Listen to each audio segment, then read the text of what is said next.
అమెరికాలో ఉన్న భారతీయులందరూ కూడా వెంటనే అమెరికా వదిలి భారత్ వెళ్ళిపోవాలంటూ ఫ్లోరిడాకు చెందినటువంటి రాజకీయ నేత సంచలన వ్యాఖ్యలైతే చేశారు. అమెరికాలో ఉంటున్న ఏ ఒక్క భారతీయుడికి కూడా అమెరికా పైన ప్రేమ గాని శ్రద్ధ గాని ఏం ఉండవంటూ కీలక పోస్ట్ అయితే పెట్టారు. ఇప్పుడు ఈ పోస్టు తీవ్రంగా వైరల్ అవుతోంది. భారతీయులందరూ కూడా మమ్మల్ని ఆర్థికంగా ఇబ్బంది పెట్టేందుకే ఉన్నారు. భారతీయులు వృద్ధి చెందేందుకు అమెరికా ఉపయోగపడుతుందో తప్ప అమెరికాపై ఎవరికి కూడా శ్రద్ధ అయితే లేదంటూ ఆయన పోస్ట్ పెట్టడం జరిగింది. ఎవరు అని చూస్తే గనక రాజకీయ నేత చాండ్లర్ లాంగెవిన్ ఈ భారత్ పై అయితే గనక అక్కసి వెళ్ళగొడుతూ ఈ సంచలన పోస్ట్ అయితే పెట్టారు.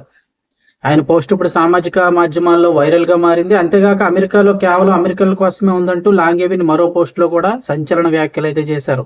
ఫ్లోరిడాకి చెందిన కౌన్సిలర్ చాండ్లర్ లాంగెవిన్ గతంలో కూడా భారత్ కు వ్యతిరేకంగా పోస్టులు పెట్టినట్టు తెలుస్తోంది. ఇక తాజాగా ఆయన మరోసారి రెచ్చిపోయారు.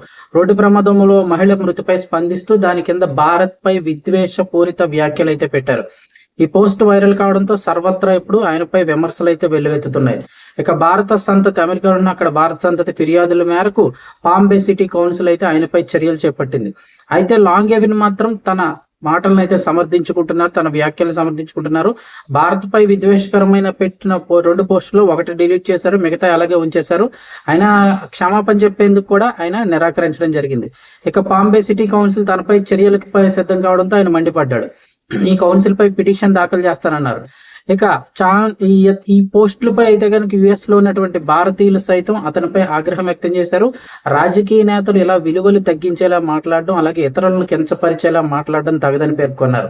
ఆయన పోస్టులను సీరియస్ గా తీసుకున్న బాంబే సిటీ కౌన్సిల్ లాంగెవిన్ ని కౌన్సిల్ నుంచి కూడా తొలగించింది. అయితే లాంగెవిన్ ఇక ఎలాంటి విరుద్ధమైన వివాదాస్పద పోస్టులు కూడా పెట్టకూడదని అయితే కనుక కౌన్సిల్ సూచించింది. అయితే కౌన్సిల్ నిర్ణయాన్ని తప్పుబట్టిన లాంగెవిన్ ఇప్పుడు దీనిపై కోర్టులో పిటిషన్ అయితే దాఖలు చేస్తామంటున్నాడు.